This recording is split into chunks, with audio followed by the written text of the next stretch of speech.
मैं शैली शर्मा, आप देख रहे हैं अपने क्षेत्र की खास खबर। केंद्रीय ट्रेड यूनियन ने किया जंग का ऐलान। 20 मई 2025 को राष्ट्रव्यापी आम हड़ताल, चक्का जाम की घोषणा। गंगेश्वर दत्त शर्मा, सीटू नेता। दिल्ली केंद्र और प्रदेश सरकार की मजदूर विरोधी, जन विरोधी नीतियों के खिलाफ एवं मजदूर विरोधी श्रम संहिताओं को खत्म करवाने, जीने लायक न्यूनतम वेतन व अन्य कई मांगों समस्याओं को लेकर आज 18 मार्च 2025 को प्यारेलाल भवन, ITO, नई दिल्ली पर केंद्रीय ट्रेड यूनियनों और स्वतंत्र क्षेत्रीय राष्ट्रीय फेडरेशनों, एसोसिएशनों के संयुक्त मंच के आह्वान पर श्रमिकों का राष्ट्रीय सम्मेलन आयोजित हुआ।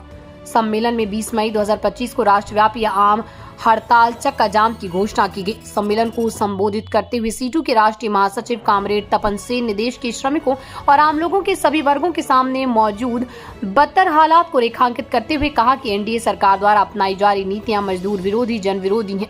इन नीतियों के चलते सरकार ने मेहनतकशों के जीवन और जीविका को बुरी तरह प्रभावित किया। गरीबी, बेरोजगारी बढ़ती जा रही और भुखमरी के हालात बन रहे हैं। सम्मेलन को INTUC, AITUC, HMMS, C2, AIUTUC, TUCC सेवा, AICCTU, LPF, UTUC और स्वतंत्र राष्ट्रीय क्षेत्रीय फेडरेशन एसोसिएशनों के राष्ट्रीय नेताओं ने संबोधित किया और 20 मई 2025 को होने वाली हड़ताल की तैयारी में अभी से जी जान से जुट जाने का आह्वान किया। कन्वेंशन की जानकारी देते हुए सीटू गौतम बुद्ध नगर जिलाध्यक्ष गंगेश्वर दत्त शर्मा, सीटू दिल्ली राज्य कमेटी अध्यक्ष कॉमरेड वीरेंद्र गौड़ ने बताया कि आज राष्ट्रीय सम्मेलन में लिए गए फैसलों को लागू करवाने के लिए दिल्ली, गाजियाबाद, गौतम बुद्ध नगर में हमारी कमेटी व्यापक जन अभियान चलाकर हड़ताल को पूरी तरह सफल बनाएगी। सम्मेलन में पूरे देश से मेहनतकश लोगों के सभी वर्गों के प्रतिनिधियों ने बढ़ चढ़कर हिस्सा लिया। नोएडा से सीटू नेता राम सागर, सुनील पंडित, मुकेश कुमार, राघव पारस, रजक, गंगेश्वर दत्त शर्मा, राम स्वारत आदि दर्जनों कार्यकर्ताओं ने हिस्सा लिया। आप देख रहे थे नितिन तनवार की खास रिपोर्ट। फिर मिलेंगे एक नई खबर के साथ, सच के सिवा कुछ नहीं।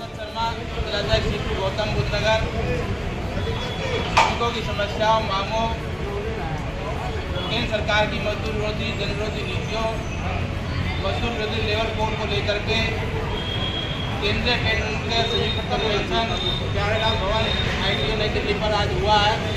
इस सम्मेलन के अंदर बड़े आंदोलन का आगाज हुआ है। 20 मई को पूरे देश के अंदर औद्योगिक हड़ताल, देश का चक्का जाम की घोषणा की गई है। हमारे साथ सीटू दिल्ली NCR राज्य के हमारे अध्यक्ष और वीरेंद्र गौड़ है, जो आज के कन्वेंशन के बारे में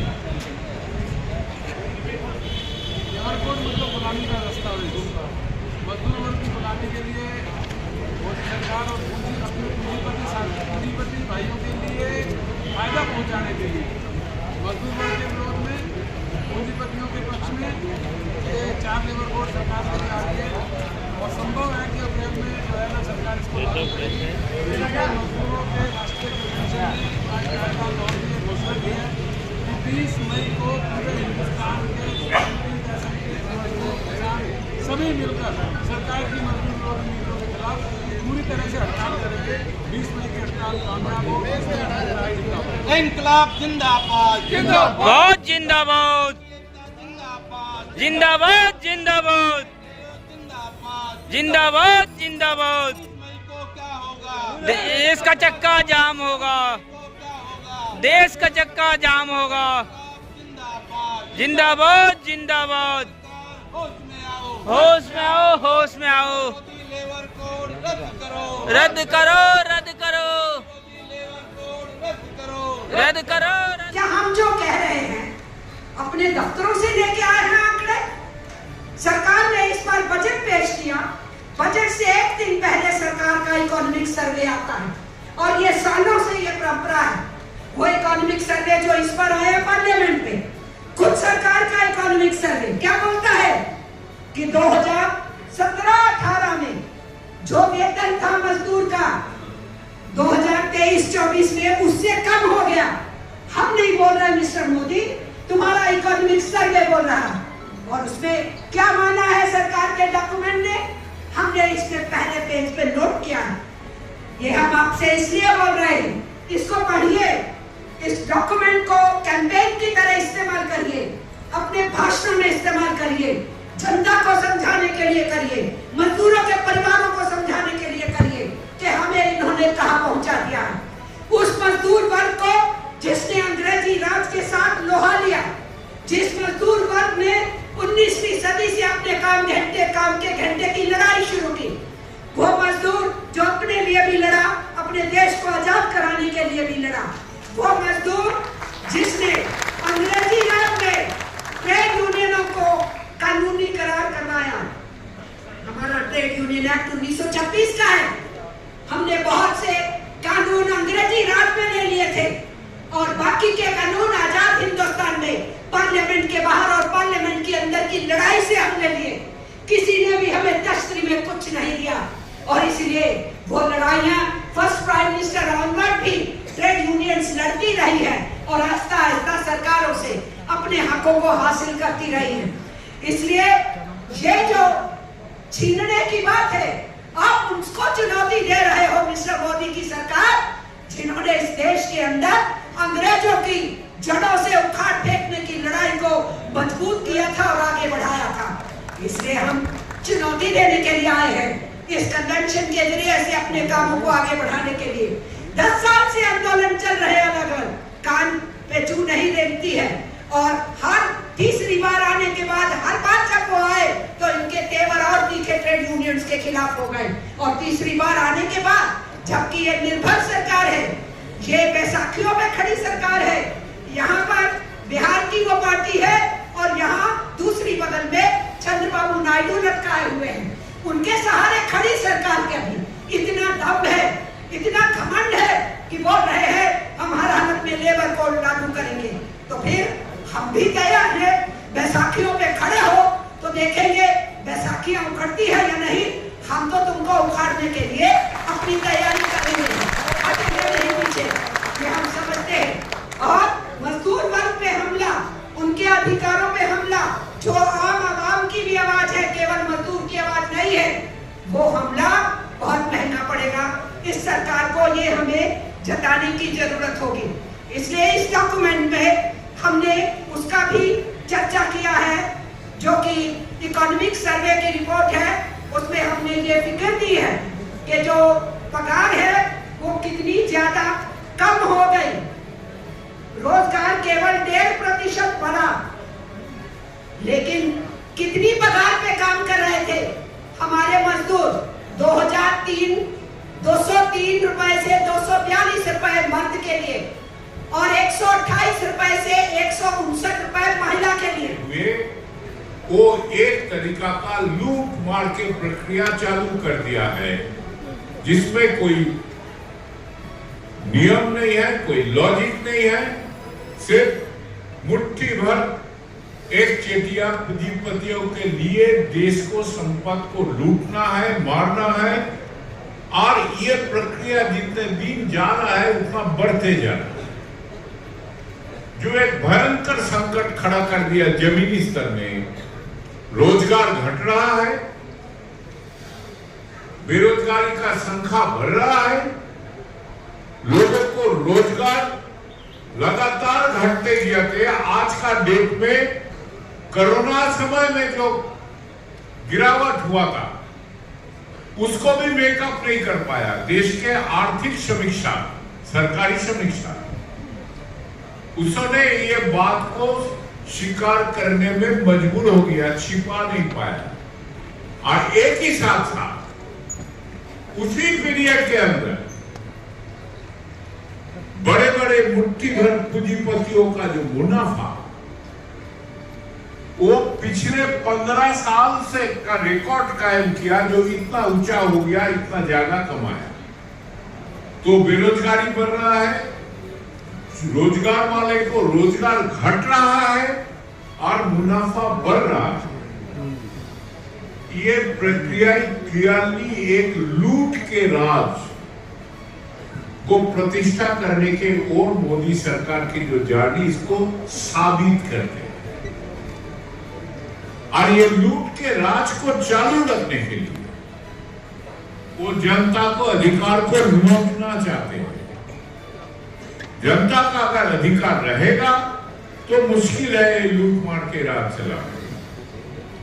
अभी भी बहुत सारे क्षेत्र में जहां मजदूर एकता बना के टकराव में शामिल हो जाता है, सरकार को पीछे भागना पड़ता है। बिजली क्षेत्र एक निशान है, जहां जम्मू कश्मीर जैसे जगह में बिजली वितरण प्रक्रिया का जो प्राइवेटाइजेशन को बिजली मजदूरों ने लड़ते हुए रोक दिया, पीछे भागना पड़ा। यूपी में एक कामयाबी कई दफे मिल चुका है, फिर हमला चालू हुआ, हमले के प्रति हमला भी चालू हो गया। तो ये अधिकार अगर रह जाएगा तो लूट मार चल नहीं पाएगा, और इसीलिए अधिकार को खत्म करना है, सिर्फ मजदूरों के नहीं, आम लोकतांत्रिक प्रक्रिया को खत्म करना है। लोकतंत्र को ढांचा रहेगा, दिखाई देगा, कभी कभी चुनाव होते रहेगा, पंचायत का चुनाव, असेंबली चुनाव बोलेगा, लोकतंत्र जारी है, लेकिन आम लोगों को अधिकार के ऊपर हमला शुरू हो जाएगा। और ये प्रक्रिया में मजदूर केंद्रीय स्तर पॉइंट में, और इसीलिए उसका अधिकार को स्थायी रूप में खत्म करना जरूरी है। ये कोशिश 1991 से चालू हो गया, आप हम लड़ते हुए उसको आगे बढ़ने नहीं दिया। 2014 के बाद वो टोटल परिस्थिति को फायदा लेते हुए वो बदलने का कोशिश किया, और एक पर एक लेबर कोड उसका परिणति है, जिसका डिटेल सिद्धू जी ने बताया, दोबारा दोहराने का जरूरत नहीं है, आप लोग जानते हैं, इन डिटेल बताया सिद्धू जी को, जब बेसिक कैरेक्टर है। ये काम के जगह में बंधुआपन थोपने के लिए किया जा रहा है, और इसी के साथ साथ इसको लागू करने का पक्ष में सरकार ने एक इकोसिस्टम बनाने का कोशिश कर रहा है। इसीलिए यूएपीए आया, पीएमएलए आया, और सर्वशेष आया भारतीय न्याय संहिता। मजदूर आवाज उठाएगा तो भारतीय न्याय संहिता का ऑर्गेनाइज क्राइम का धारा जोड़ते हुए 111 उसको जेल में डालो, नॉन अवेलेबल ऑफेंस। शुरुआत हो गया जगह जगह में। लेटेस्ट है उत्तर प्रदेश का फिरोजाबाद में ग्लास बैंगल वर्कर का मिनिमम वेज लागू करने के लिए लेबर कमिश्नर के पास डेपुटेशन, और लेबर कमिश्नर एफआईआर किया, यूनियन के नेताओं को 22 दिन तक जेल में सरना पड़ा, उसको बाहर भेज दिया। प्रक्रिया शुरू हो गया, और हर चरण में कलेक्टिव जो काम उसको टोकना, उसको तंग करना। इवन ये प्यारेलाल भवन में आज मीटिंग कर रहा है, कल शाम को 8 बजे तक पुलिस तंग कर नहीं गया, जो इसको तो परमिशन आपको नहीं मिला, एनओसी नहीं मिला, हॉल का मीटिंग कौन सा एनओसी का जरूरत। कल रात 8:30 तक ये पोजीशन है, उसको बाद जब हम लोग बोला जो ये अगर आप करोगे तो प्यारेलाल भवन का पास अगर आईटीओ है तो हम कन्वेंशन आईटीओ में बैठ के करेंगे। अगर ऐसा आप चलाते रहो तब जाके परमिशन दिया। एनओसी जो बोलता है कहे, हॉल के मैनेजमेंट बोलता है जो भाई एक एनओसी का जरूरत। अब मुझे एक बात पर बताइए, अरे इससे विधर नहीं, हमारे बात हो रहा था हमारे कर्नाटक के साथियों के साथ, बेंगलोर सिटी में संयुक्त मीटिंग, पुलिस परमिशन ले लिया हॉल में, हॉल का मीटिंग सारे ट्रेड यूनियन का। देखो मीटिंग का वेन्यू हम शिफ्ट किया था एआईटीयूसी दफ्तर में, ये 2 दिन 4 दिन पहले। उधर भी पुलिस आके बोलता है मीटिंग नहीं होगा। एक नए वातावरण बना रहा है, लेबर कोड को लागू करने का तैयारी, एक आतंक के दौरान सारे सरकारी दफ्तरों में लीफलेट देना, ऑफिस के अंदर मीटिंग करना, काम के समय नहीं, लंच आवर में, उसका ऊपर भी पाबंदी जारी कर रहा है। छोटे छोटे मैनेजर लोग, बड़े नहीं, एक आतंक के वातावरण पैदा करने की रास्ता एक ही है। जो बदतमीजी कर रहा है आम जनता के साथ, उसको साथ अगर पेश होना है तो टकराना है, एकदम तमीज से इसको टकराया नहीं जा सकता।